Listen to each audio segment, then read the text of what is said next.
Ukufanyaje? Sikuweza kufanya kile kitendo anachokitaka yeye kwa sababu kwa muda ule yani niambiwa tu fanya mapenzi na mbwa kweli. Kwamba kidogo niletea ugumu sana. Okay, unachomaanisha ni kwamba hicho kitendo kilifanikiwa kufanya kwa namna ipi? Yani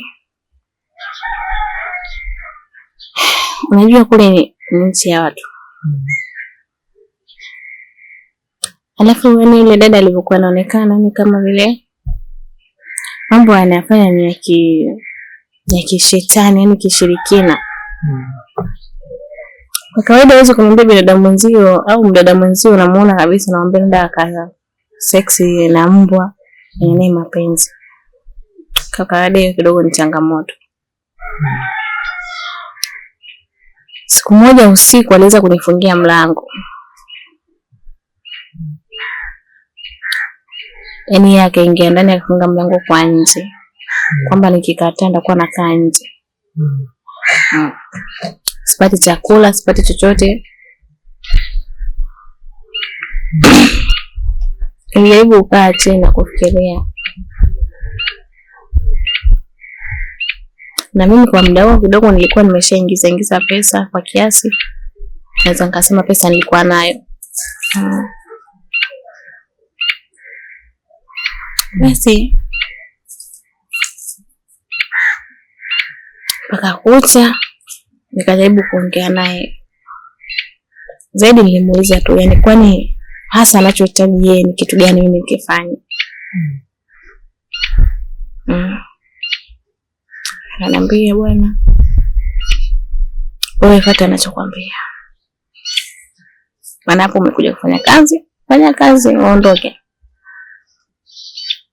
Nikamuuliza, mimi hapa nimekuja kufanya kazi za ndani, kuangalia watoto, mazingira ya nyumbani, hudumia mbwa. Sioni kama ilikuwa ni kazi yangu sana, kwa sababu hizo taarifa mimi sikuzipata pale mwanzo. Ndio hivyo kama nilipokuambia, wewe fanya hivyo. Kama hutaki, pesa zako zote nazifungia. Vitambulisho vyako uwezo ukavipata. Tunaendelea nini huko nyumbani Tanzania? Basi mimi nikakaa nikamwambia basi sawa. Basi kidogo isiwe mwezi wa 6 ili na mimi nipate kufanyaje? Kwenda kuangalia familia yangu nyumbani. Kasema mpaka utekeleze nilichokwambia utaondoka. Nikawa kama mtihani tena. Kwa nawazia sasa hilo jambo. Wanawaza inakuaje hapa? Niweze kuondoka. Kutoroka siwezi. Maana kadi yeye ana kila kitu yeye anacho. Tambulisho yeye ana. Basi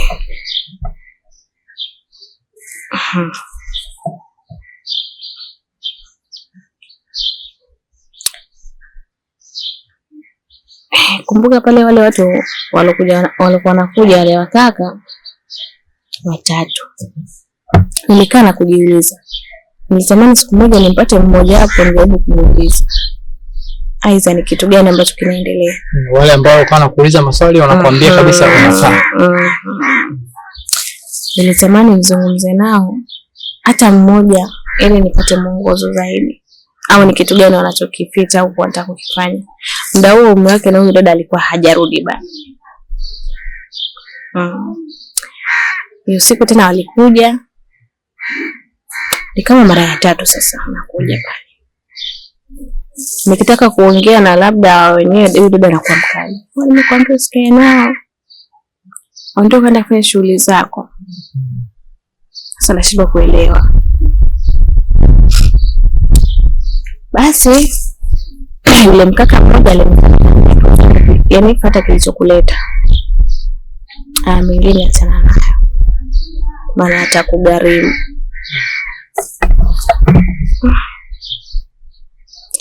Sikuweza kujua anamaanisha nini. Ila mimi nilikaa kimya na kumwomba Mwenyezi Mungu. kwa sababu yeye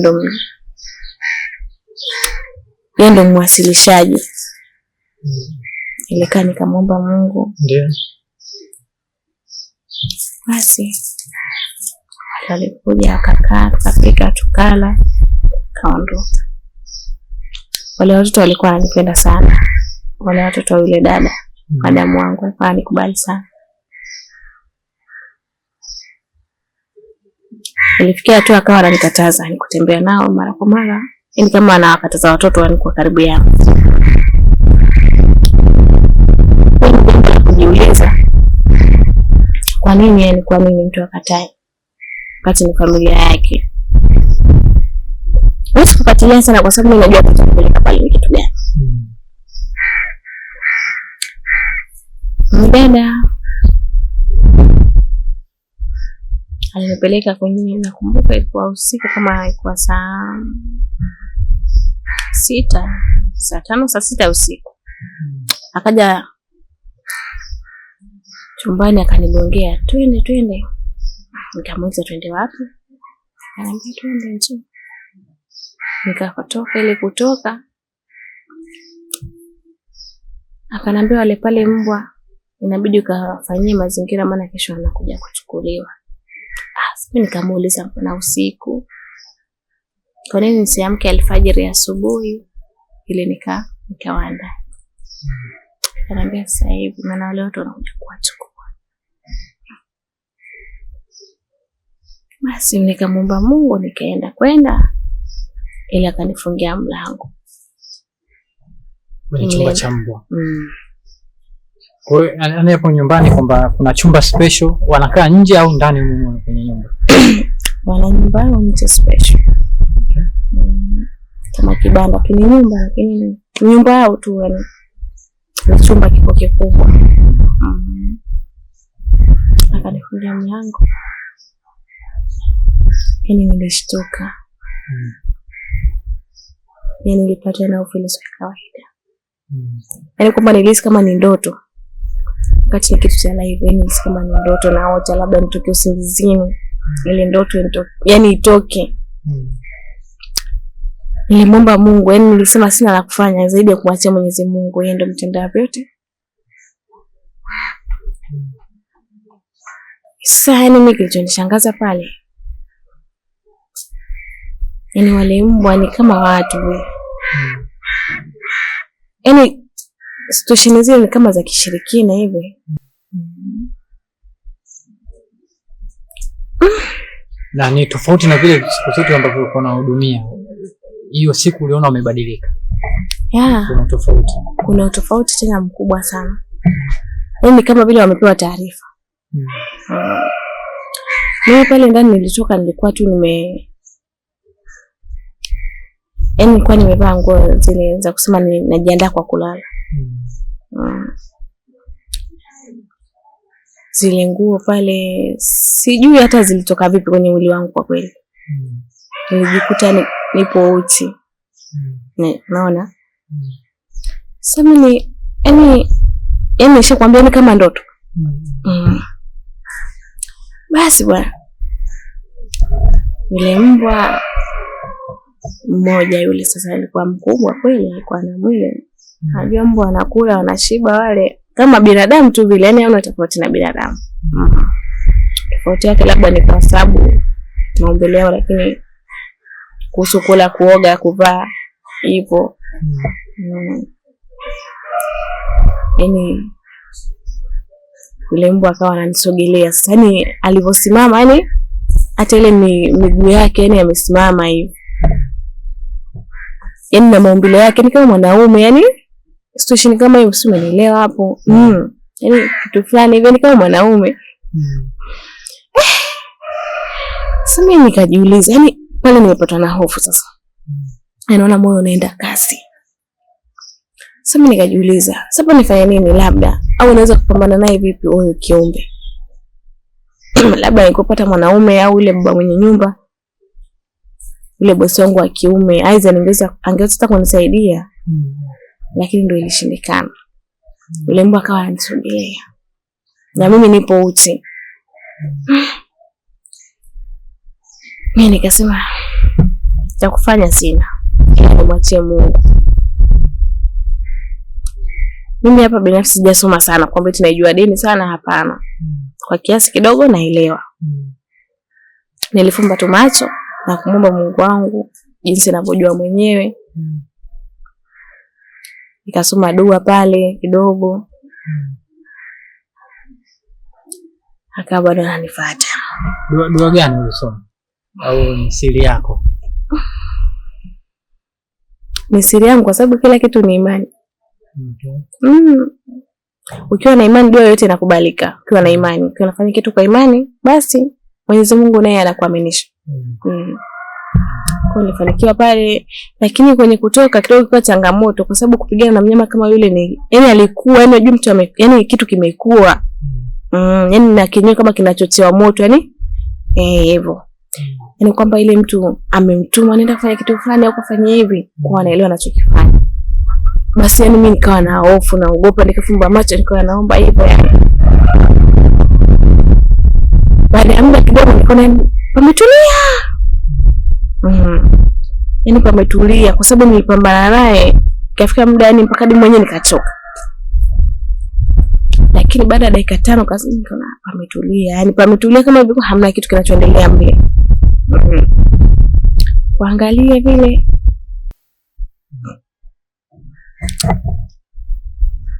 kwa ilifikia hatua yule mbwa amechoka. Kama wote tumechoka kwa ile mapambano kwa kweli. Kwa sababu mwenyewe anatumia nguvu kufanyaje? Kumzuia asiweze kunizuru kwa chochote. Kwa sababu huwezi jua yule mbwa naye pia wana maradhi yale. Alikuwa hana kucha labda ambazo zinaweza kukuumiza, kucha labda yale meno. Meno alikuwepo, lakini kuhusu kucha ni kwamba usafi nilikuwa nafanya muda tukao kucha yale kidogo. Wako smart. Kucha zile zilikuwa nazikata mwenyewe maana kwa sababu alikuwa anaenda kuhudumia pale na wasafisha. Hivyo. Kuhusu kucha ilikuwa hapana. Ila ndo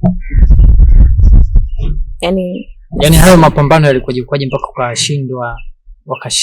wakashindwa kufanya jambo ambalo wameagizwa kulifanya kwako?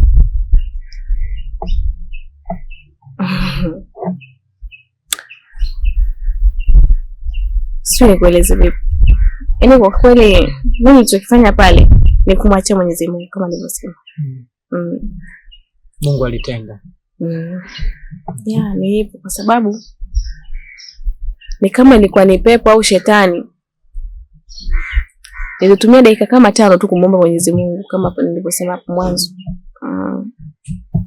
Nilifikia hatua tukachoka wote, yule mbwa amechoka na mimi pia nimechoka, kwa hiyo tukali wote tumechoka, kumwangalia tu hivi ni kwamba anatuaode ulimi, haelewi. Kwamba vile anataka kufa sio kufanya nini ile. Lakini muda huo ile madam alikuja kufungua mlango. Alifungua mlango pale. Naambia Samira vipi? Umefanya nini mbwa wangu? Anataka kulaumu mimi. Unaona? Mimi nikamwambia hamna madam, mimi sijafanya chochote kwa sababu wewe ndio ulileta humu na wewe ndio umenifungia humu. Sio unaniuliza tena mimi nimefanya japo unadhani labda inakuwaje. Na jeuri. Nishakwambia, mpaka hadi hapo na nasipopona ndio uwezo kaondoka. Ile madam akawa mkali sana. Kabidi sasa nichukue jukumu la kumfanyaje la kumpatia matibabu yule kwa sababu sikujua kitu mzuri ni kitu gani, lakini ndio hivyo. Lakini ile dada kidogo kwenye ushirikina na hisi alikuwepo kwenye mambo majini hivyo. Basi ilibidi nikae chini nimwambie tu kwamba kama vipi mimi nipate kuondoka.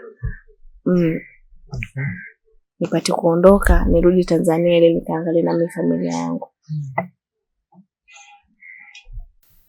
Kwa bwana yule dada akaona simi labda vile ni mchawi au imekuaje mipango yake ifanye hajafanikiwa.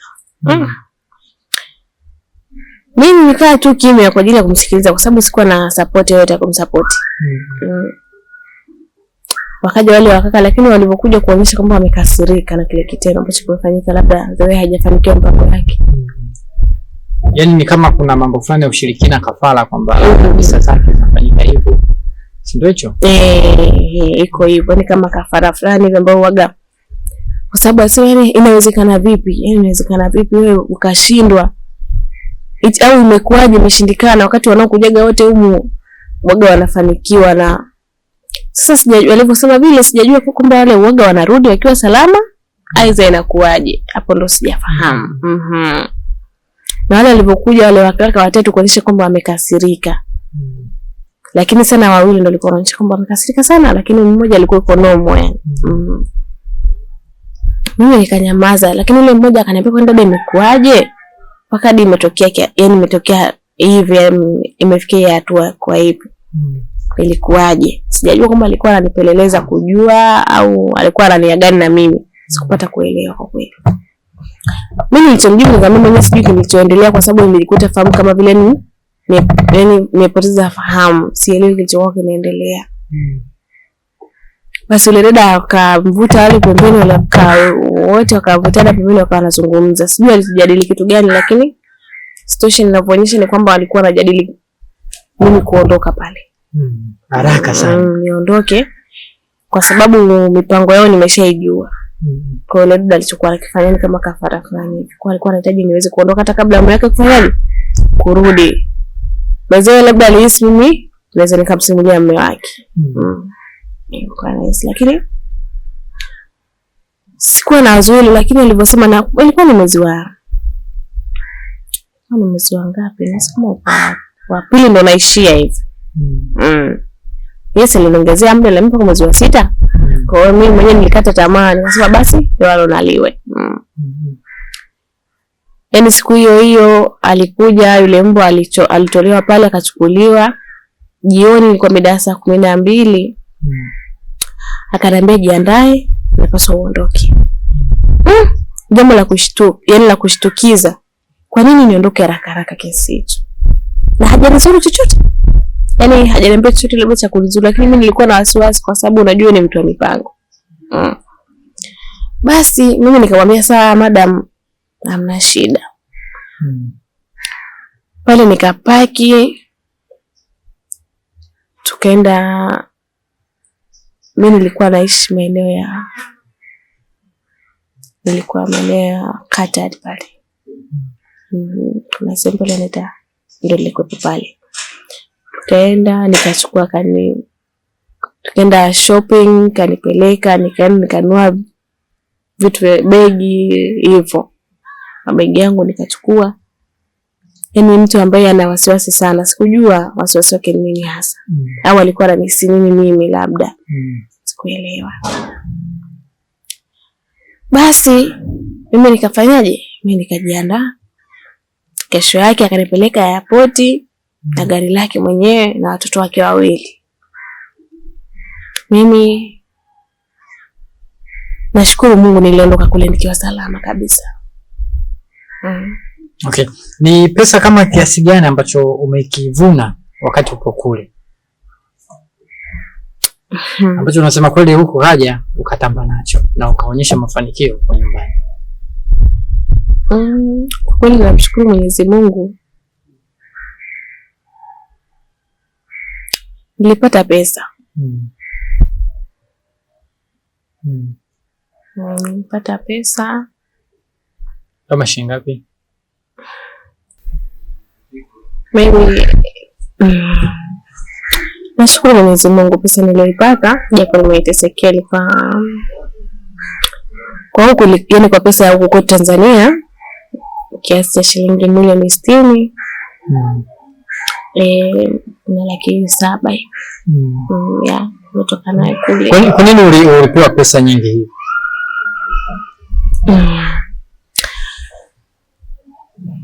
Kama pale mwanzo nilivyosema. Yule dada ni kama mtu alikuwa anajishtukia sana. Baada ya kile kitendo. Alinipa pesa ambazo mimi mwenyewe sikutambua. Ili alinipa zile pesa na kuniambia kuondoka haraka iwezekanavyo kabla mume wake hajarudi. Kwa alikuwa lazima kunipa kile chochote ili kusudi niondoke. Na nilijiuliza kwa nini labda mtu mwingine angechukua jukumu labda la kunizuru. Unaona, hiyo pia ipo. Ili kupoteza ushahidi, lakini mimi kwa neema za Mwenyezi Mungu nilifanikiwa kuondoka na zile pesa ndo nilizonipatia. Niko na zile mshahara wangu nilikuwa naweka mwenyewe binafsi ndio. Okay. Na baada ya hapo kufika, labda kutoka kule kufika huko, ilikuwaje? Ulifikia wapi? Mimi nilifikia Dar es Salaam. Nilifikia Dar es Salaam. Nilipofika tu moja kwa moja nilikodi chumba kwa ajili ya kupumzika kwanza. Sikufikia kwa mtu yote yule. Nilikodi chumba. Ilikuwa ni maeneo ya ilikuwa ni Mbagala kule. Huko Mbagala nilichukua chumba. Nikalala pale. Nilikaa kama wiki moja kwa sababu nilikuwa nawaza. Nikienda nyumbani nitaenda kusemaje au naanza vipi kuingia nyumbani, nimeacha mtoto na miezi 6. Sasa hivi ni miaka 4. Nadhani inakuwaje kipengele. Lakini nilijaribu kuwasiliana na marafiki zangu ambao wako kule. Nilipate kujua taarifa zao nyumbani.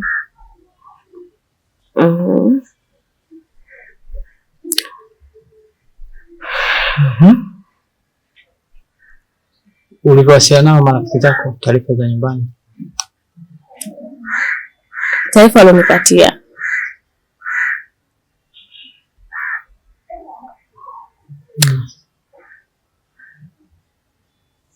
ni kwamba pale mama yuko peke yake. Yaani yuko yeye pamoja na mwanangu, lakini baba alishafariki. Ndio taarifa ambazo walinipatia wao. Hivyo.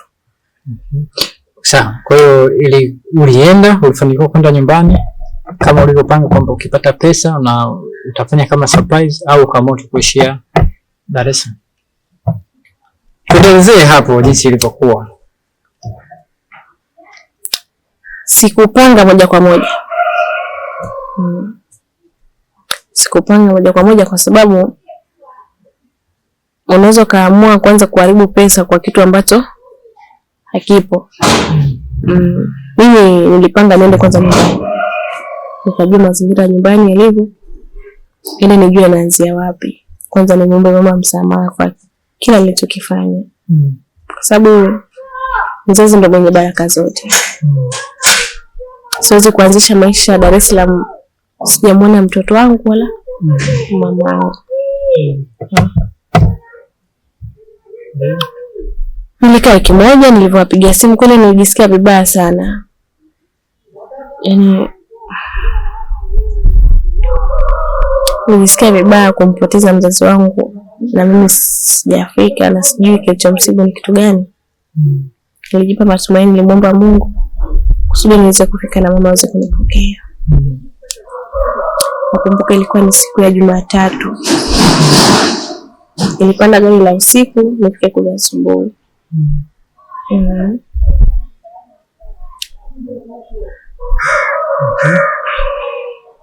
Baada ya kufika, yaani sikuamini macho yangu. Unajua ile unaondoka, yaani unaondoka unaacha kitu fulani alafu unakuta kimebadilika sana. Sema alikuwa tunakaa mwanzo nikuta mama pale hayupo. Na aliondoka kwa sababu ya ndugu zangu. Niseme mababu zangu, baba aliyofariki kidogo changamoto pale, mama akawa anapitia shida. Kwa akaondoka kwenda kupanga.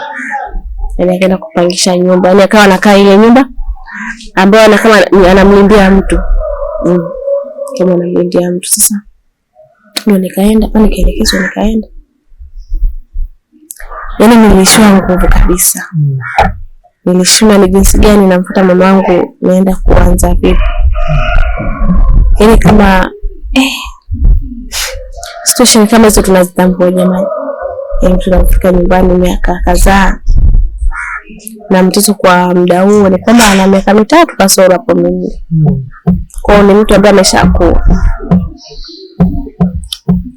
Anaambia huyu ndo mama. Kwa mara ya kwanza mama anakuona hivi unafika, ilikuwaje situation? Yaani kwanza alipatwa na pressure. Yaani kwamba hakuamini macho yake.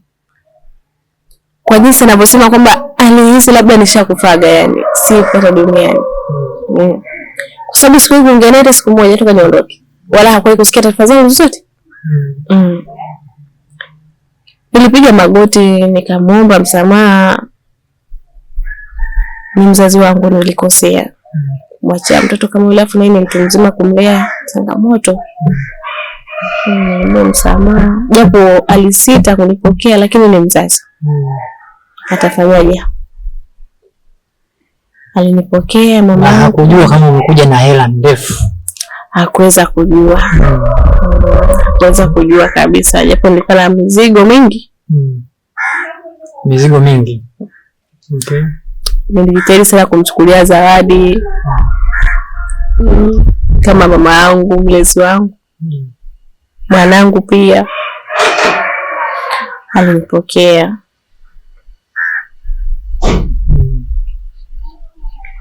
Okay, kwa hiyo tuanzie hapo. Baada ya kupokea na kuongea baadhi ya vitu, mambo maisha yamekuaje mpaka sasa hivi tupo wote? Mimi nilichukua jukumu la kumjengea mama yangu nyumba. Nikamweleza, akaniuliza jinsi nilivyokuwa naishi. Sikutaka kumweleza sana kwa sababu ni vitu ambavyo vimeshapita. Na hamna cha ziada zaidi ya kumtia stress mama yangu. Kwa nilipenda kumwambia nilikuwa sehemu fulani. Kwa nikachukua jukumu, pesa nilizozipata nikamwambia, nikamfungulia kibanda cha biashara, nikamjengea nyumba. Yeah. Mpaka sasa hivi mtoto wako unaishi naye au yupo na mama? Wewe unaendelea na harakati zako? Mtoto yupo na mama.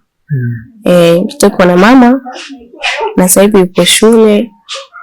Okay.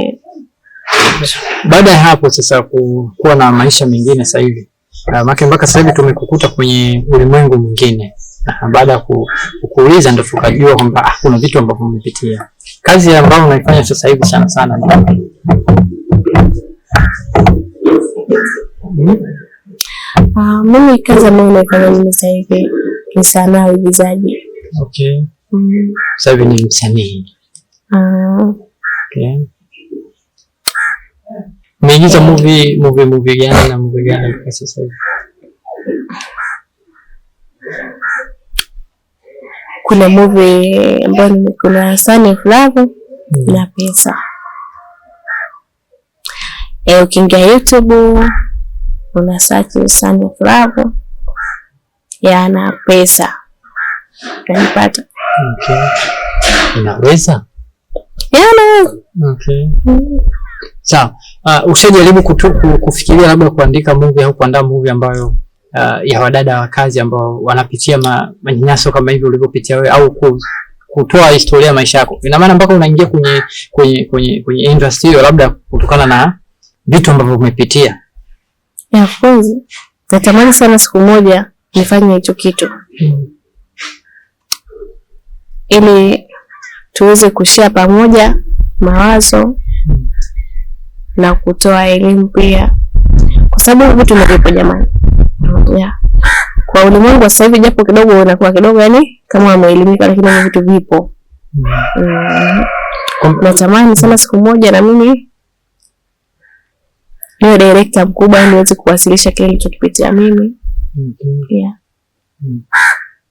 Pole sana. Na hongera kwa ujasiri ambao umetoa kueleza kile kitu ambacho umeshuhudia kwenye ulimwengu. Na baadhi ya wasanii wengi sasa hivi wanatamani maisha labda hayo ya haraka, kwamba wengine wanasema kuna vitu vidogo ambavyo vimepitiwa hivyo. Kuna wasanii sasa hivi wanapitia, yani wanatamani wapelekwe Oman, Dubai, labda huko wakaenjoy, lakini wafanye tu jambo lolote lile, hata kama ni baya, wao wana risk maisha yao, imali tu wapate magari, wapate manyumba, wapate pesa.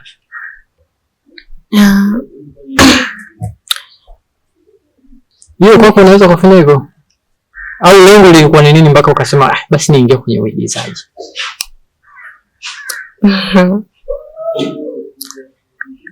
Kila kitu ni mipango. Mimi binafsi nimejipangilia kwamba niingie kwenye sanaa kwa sababu ni kitu ambacho nakipenda. Na kabla ya kwanza nilikuwa nafuatilia sana. Tunapoigiza napenda binafsi, ni kipaji changu ambacho nilikuwa na ndoto hizo. Nilikuwa siku moja na mimi natamani mwigizaji mkubwa. Na mimi niweze kuwasilisha kitu katika jamii inayotuzunguka. Hivyo. Sasa. Na kuhusu kwenda huko Dubai, kupelekwa kwenda, unajua kuna kwenda kwa ajili ya starehe, na kuna ile unaenda kwa ajili ya kazi. So inawezekana unaenda lakini ukiwa na uhakika kwamba mimi na pesa yangu. Sio unapelekwa na mtu. Mimi na pesa yangu mwenyewe, naenda mwenyewe binafsi, inapendeza. Lakini sio kwa pesa ya mtu, kwa sababu mtu anaweza kuambia mimi hapa pesa imeishia, unachukua jukumu gani? Na kubaki? Na hapana jamani. Sawa. Unashauri nini sasa kwa mabinti ambao wanatamani wafanye hizo kazi waende huko? Au mabosi ambao wanafanya vitendo ambavyo sio vya kiungwana kwa dada zao wa kazi? Jamani, nipo cha kuwashauri wadada wenzangu. La kwanza, yani tuwe makini na watu ambao wanatupeleka kule. Tuwe makini. Mtu anaweza kuonyesha ushirikiano kwa uweze kujua huko amekula njama ipi na bosi wako au sehemu unayoenda. Kwa tuwe makini. Pia mabosi zetu wao wanatuonea huruma kwa changamoto. Kwa sababu hamna mtu anapenda kuzaliwa maskini, aiza kuzaliwa hana kitu, kipato. Kwa tuwe na utu binadamu ili tuweze kusaidiana. Changamoto zipo. Sasa, huyo baba wa watoto ambaye amekukimbia, ukasema alikataa mimba, mpaka sasa hivi yupo, ashawahi kutafuta, au labda ndio mara kwanza sasa hivi anaweza kukusikia akasema kumbe mama watoto wangu ana pesa sasa hivi akutafute? Kuna siku niliposti picha niko na mwanangu. Napenda sana kumposti mwanangu, kwa hiyo napenda. Aliwahi kunitafuta. Aliwahi kunitafuta. Na mimi sikumjua kabisa. Yaani ni kwamba nilikuwa simjui, yaani mjibu sikujui wala sijajua nani. Akajieleza pale basi. Mimi nikamwambia kwa sababu kwamba wewe alisema nitoe ile mimba. Jibu la kumpatia kwamba mimba yako nimeshaitoa, kwa hiyo mtoto wangu ni mzani mwingine. Kwa hiyo sitaki mawasiliano yote au kwenda kumsumbua mama wangu ili upate mtoto kidogo na kwa changamoto. Kifupi kwamba sina mpango naye. Sawa. Unaweza ukatupa mawasiliano naye au hata jina ambalo tunatumia kwenye mitandao sisi tukamtafuta?